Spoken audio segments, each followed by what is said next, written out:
अशोच्यानन्वशोचस्त्वं प्रज्ञावादांश्च भाष्यसे गतासु न गतासूंश्च नानुशोचन्ति पंडिताः।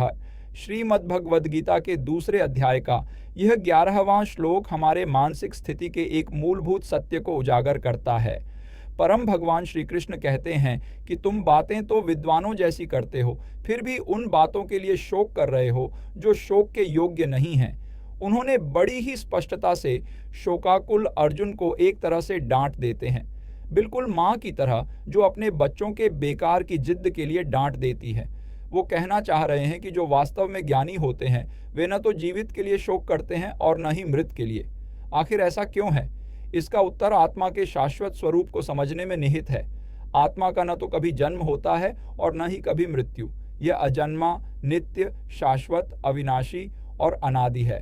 जब शरीर का नाश होता है तो आत्मा का नाश नहीं होता। जैसे कोई व्यक्ति पुराने वस्त्रों को त्याग कर नए धारण करता है, उसी प्रकार आत्मा भी जीर्ण शीर्ण और अनुपयोगी शरीरों को छोड़कर नए भौतिक शरीर ग्रहण करती है। आत्मा को कोई शस्त्र काट नहीं सकता, अग्नि जला नहीं सकती, जल भिगो नहीं सकता और वायु सुखा नहीं सकती।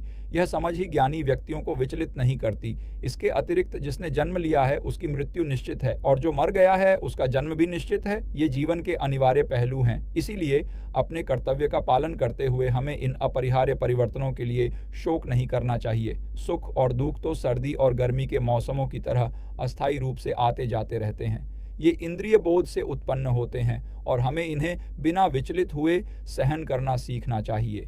यह ज्ञान हमारे आज के जीवन में भी अत्यधिक प्रासंगिक है। हम अक्सर बातें तो बड़ी बड़ी डींगे हाँकते हैं, स्वयं को बलशाली, ज्ञानी, सक्षम और सर्वगुण संपन्न बताते हैं, लेकिन जैसे ही किसी हानि का सामना करना पड़ जाए, करियर में कोई बाधा आ जाए, रिश्तों में बदलाव या वृद्धावस्था की अपरिहार्यता घटित हो तो हम परेशान और घबरा जाते हैं। यह श्लोक हमें दृढ़ता से याद दिलाता है कि हमारा वास्तविक सार, हमारी चेतना अमर और शाश्वत है। इस शाश्वत सत्य को पहचानना हमें गहनतम भय से मुक्ति दिला सकता है। यह हमें आंतरिक दृढ़ता और स्थिरता प्रदान करता है, जिससे हम बाहरी परिस्थितियों से प्रभावित हुए बिना शांति और धैर्य से जीवन की चुनौतियों का सामना कर सके। जब हम अपने मूल स्वरूप को शाश्वत रूप से सुरक्षित मानते हैं तो हमें प्रत्येक पल को गहन ज्ञान, साहस और अटूट शांति के साथ जीने की शक्ति मिलती है, क्योंकि हमें पता है कि कोई भी चीज़ हमारे शाश्वत आत्मस्वरूप को वास्तव में कम नहीं कर सकती है। ज्ञानी व्यक्ति उन अस्थायी सुखों में आनंद नहीं लेते जिनका आदि और अंत होता है।